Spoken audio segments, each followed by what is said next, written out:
YouTube channel economics with Fareen. National income and related aggregates unit हम complete कर चुके हैं। अभी हमारी नेक्स्ट यूनिट है money and banking. Money and banking का अभी हम फर्स्ट पोर्शन करेंगे आज की वीडियो में, विच इज़ मनी। अभी मनी क्या है, अगर आपसे नॉर्मली पूछा जाए तो आप क्या आंसर करोगे? आप बोलोगे कि मनी मतलब दैट मीन्स करेंसी नोट या फिर करेंसी कॉइन, ठीक है।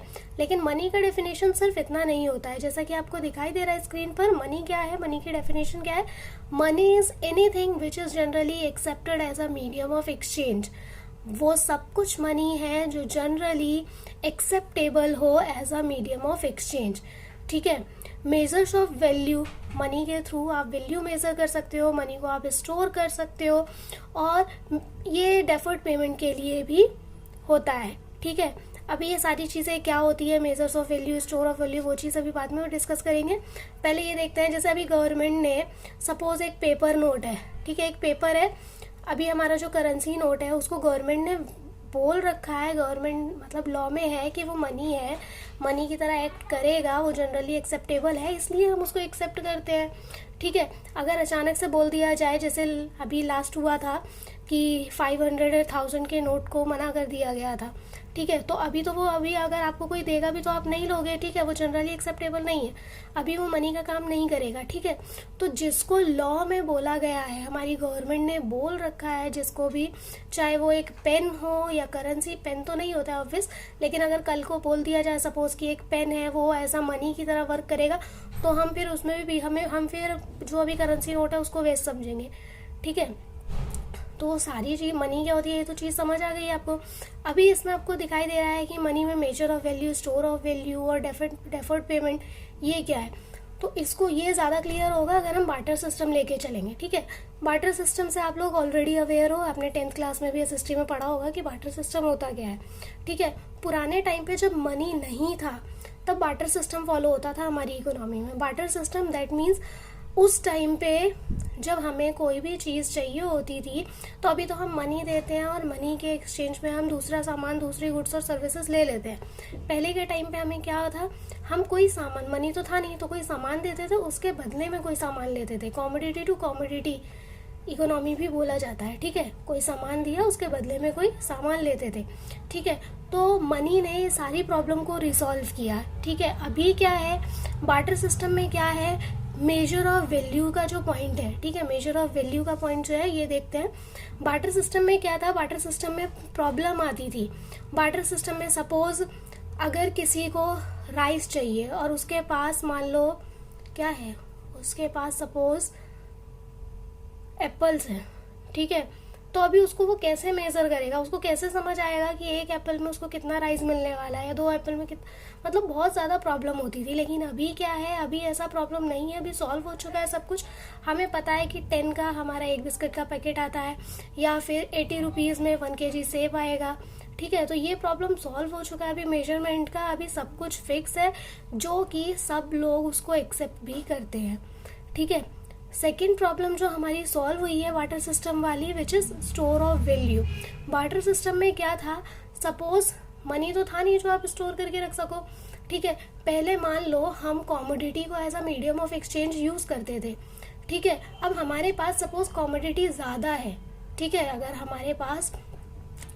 एक फार्मर हैं और हम सोच रहे हैं, मतलब हमने अभी क्या है, मनी हमारे पास होता है, हम उसे सेव करके रखते हैं कि हम फ्यूचर में भी उसको यूज़ कर सकते हैं।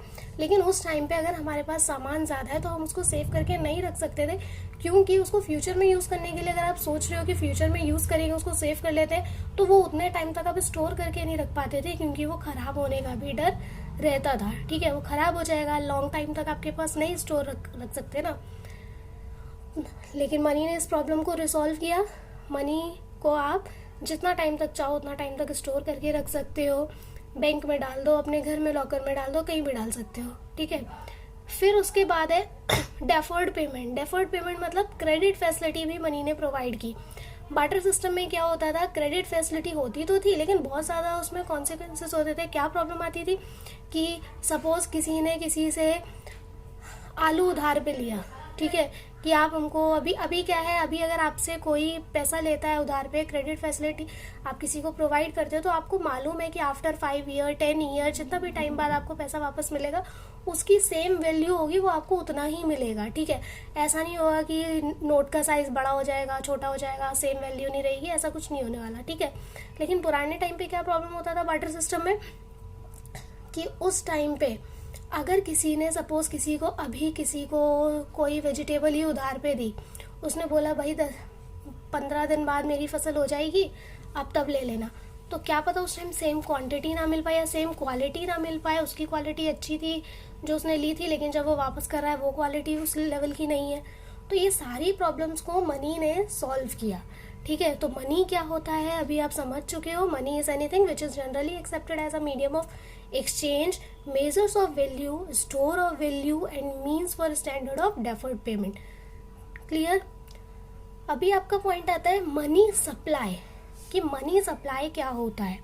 ठीक है, अभी दिख रहा होगा आपको कि मनी सप्लाई क्या है। Money supply refers to total value of volume of money held by public at a particular point of time in an economy. ठीक है, मनी सप्लाई क्या रेफर करता है, total volume of money held by public at a particular point of time.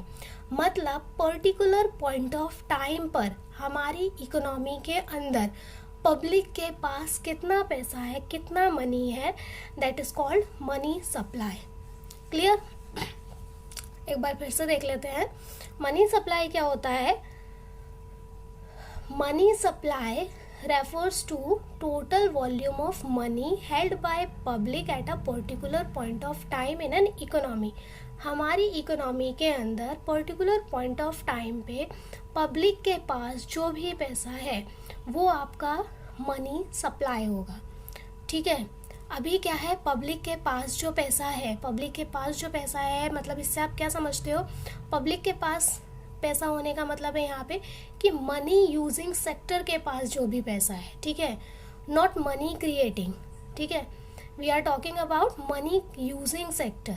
ठीक है, money using sector के पास जितना भी पैसा है पर्टिकुलर पॉइंट ऑफ टाइम पर, वो हमारा मनी सप्लाई होगा। मनी क्रिएटिंग सेक्टर की बात नहीं कर रहे हैं। Money using sector that means हम लोग इंडिविजुअल्स हो गए, फर्म्स वगैरह हो गई, बिजनेसमैन वगैरह हो गए, वो सब मनी यूजिंग सेक्टर में, मतलब हम लोग मनी यूज़ करने वाले हैं। ठीक है, मनी क्रिएटिंग सेक्टर में क्या आ गया, गवर्नमेंट आ गया। ठीक है, फाइनेंशियल इंस्टीट्यूशंस हो गए गवर्नमेंट के, आरबीआई वगैरह, ये सारी चीज़ें, मतलब बैंक वगैरह में जो पैसा है, सपोज आप हो, आपका कहीं पे बैंक अकाउंट है। ठीक है, आपके बैंक अकाउंट में मान लो बहुत सारा पैसा, सपोज आपके बैंक अकाउंट में 50 लाख रुपीज़ है। ठीक है, और आपके पास उस टाइम पे 5 लाख का कैश अवेलेबल है। ठीक है, तो अगर उस पर्टिकुलर पॉइंट ऑफ टाइम पर हम मनी सप्लाई की बात करेंगे तो हम क्या इंक्लूड करेंगे, हम सिर्फ और सिर्फ जो उस पॉइंट ऑफ टाइम पर आपके पास पैसा है विच इज़ 5 लाख, ठीक है, सिर्फ उस पैसे को हम मनी सप्लाई में इंक्लूड करेंगे। आपका जो बैंक अकाउंट में है वो इंक्लूड नहीं होगा। क्लियर। ये एक तरीके से स्टॉक कॉन्सेप्ट होता है। स्टॉक कॉन्सेप्ट क्यों होता है, क्योंकि इसके डेफिनेशन में ही आपको एक पॉइंट दिख रहा होगा, particular point of time. Particular point of time, stock में भी हम पर्टिकुलर पॉइंट ऑफ टाइम का ही बात करते हैं, तो इसीलिए इसको स्टॉक कॉन्सेप्ट भी बोला जाता है। ओके, इसके बाद आता है मेजर्स ऑफ मनी सप्लाई। वैसे तो इसके जो मेजर्स हैं वो आपके सिलेबस से डिलीट हो चुके हैं, M1, M2, M3, M4 होता है, लेकिन फिर भी हम M1 के बारे में देख लेते हैं क्योंकि 1 मार्क्स में पूछ लिया जाता है। तो यहाँ पे measures of money supply M1 के बारे में ही सब बात करेंगे, which is also called transaction money. ठीक है, M1 को हम ट्रांजेक्शन मनी इसलिए बोलते हैं क्योंकि ये डायरेक्टली ट्रांजेक्शन के पर्पज़ से यूज़ होता है। ठीक है, इसके थ्रू डायरेक्टली ट्रांजेक्शन्स होती है। ठीक है, फॉर्मूला क्या होता है M1 का, ये जो M1 आपका मेजरमेंट है, ये सबसे पहला मेजरमेंट है, फर्स्ट एंड बेसिक मेजर्स है मनी सप्लाई का। ठीक है, M1 का फॉर्मूला होता है currency and coins with public plus demand deposit of commercial bank plus other deposits with RBI। ठीक है, तो यहाँ पे ये सारी चीज़ें क्या क्या है देख लेते हैं। देखो, currency and coins with public, आप ऐड करोगे उसमें डिमांड डिपॉजिट ऐड करोगे कमर्शियल बैंक का और अदर डिपॉजिट विद आरबीआई, इन तीनों चीज़ों को ऐड करोगे तो वो M1 होगा। ठीक है, मनी सप्लाई का मेजरमेंट का फॉर्मूला है। अभी currency and coins with public में क्या चीज़ें आती हैं? Currency and coins with public, currency and coins with public में मतलब करेंसी नोट और कॉइन्स वगैरह जो भी पब्लिक के पास है उस पर्टिकुलर पॉइंट ऑफ टाइम पे वो सारा इसमें ऐड होगा।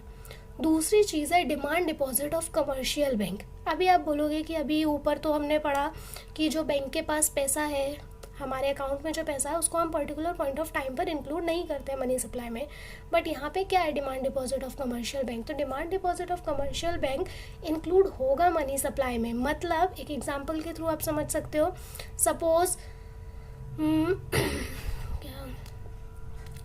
सपोज आपको किसी को पेमेंट करना है, मतलब आपके अकाउंट में 10 लाख रुपीज़ है, अभी वो पैसा तो मनी सप्लाई में इंक्लूड नहीं होगा क्योंकि वो आपके अकाउंट में है। ठीक है, और वो मनी क्रिएटिंग सेक्टर में आता है आपका अकाउंट। तो क्या है, आपने लेकिन किसी को पेमेंट की है, ठीक है, 1 लाख का आपने किसी को पेमेंट किया है और वो पेमेंट आपने चेक के थ्रू किया है। ठीक है, अभी चेक पे तो भाई टाइम होता है कि विद इन 3 मिनट आप कभी भी इशू करवा लो, चेक क्लियर करवा लो। अब आपने जिस बंदे को पेमेंट किया है ना, उस बंदे ने चेक तो अपने पास रख लिया लेकिन अभी उसको इशू नहीं करवाया है। तो ऐसा नहीं है कि वो पैसा अगर उसने क्लियर नहीं करवाया है तो वो पैसा आपका इंक्लूड नहीं होगा, वो पैसा भी आपका मनी सप्लाई में इंक्लूड होगा। जो आपने 1 लाख का चेक उसको इशू किया है, वो 1 लाख जो है जिसका चेक इशू हुआ है जिस अमाउंट का, वो अमाउंट आपका demand deposit of commercial bank होता है, क्योंकि वो एक तरीके से आपका मनी का वर्क कर रहा है जो मार्केट में सर्कुलेट हो रहा है। ठीक है, आप अकाउंट होल्डर हो, आपने चेक इशू किया, आपने उसी टाइम अपने माइंड में सोच लिया कि मेरे अकाउंट से 1 लाख रुपीज़ डिडक्ट हो गए। ठीक है, आप उसको यूज़ नहीं कर सकते। जिस बंदे के पास गया उसको मालूम है कि भाई मेरे पास ये चेक है, दैट मीन्स मेरे पास तो अभी 1 लाख रुपीज़ है, तो वो पैसा जब मार्केट में सर्कुलेट हो रहा है तो वो आपका M1 मेजर में इंक्लूड होगा। दैट मीन्स मनी सप्लाई के अंदर demand deposits of commercial bank भी इंक्लूड होते हैं। उसके बाद है other deposit with RBI. RBI के पास जितना भी बाहर का डिपॉजिट है, मतलब हमारी इंडियन गवर्नमेंट का आरबीआई का पैसा जो है वो तो इंक्लूड नहीं होगा, लेकिन फॉरेन बैंक, वर्ल्ड बैंक वगैरह का कोई भी अगर डिपॉजिट बैंक में हमारे है तो वो पैसा हमारा मनी सप्लाई में इंक्लूड होगा। होपफुली आपको क्लियर हो गया होगा मनी क्या है, मनी सप्लाई क्या है और मेजरमेंट। वैसे तो आपका सिलेबस से डिडक्ट हो गया है लेकिन फिर भी M1 से रिलेटेड 1 मार्क्स में आ जाता है तो बता दिया गया है। अगर इन पॉइंट्स में से किसी को कोई भी डाउट है तो आप लोग पूछ सकते हो कमेंट सेक्शन में। बाकी नेक्स्ट वीडियो में हम लोग बैंकिंग कंटिन्यू करेंगे। Thank you.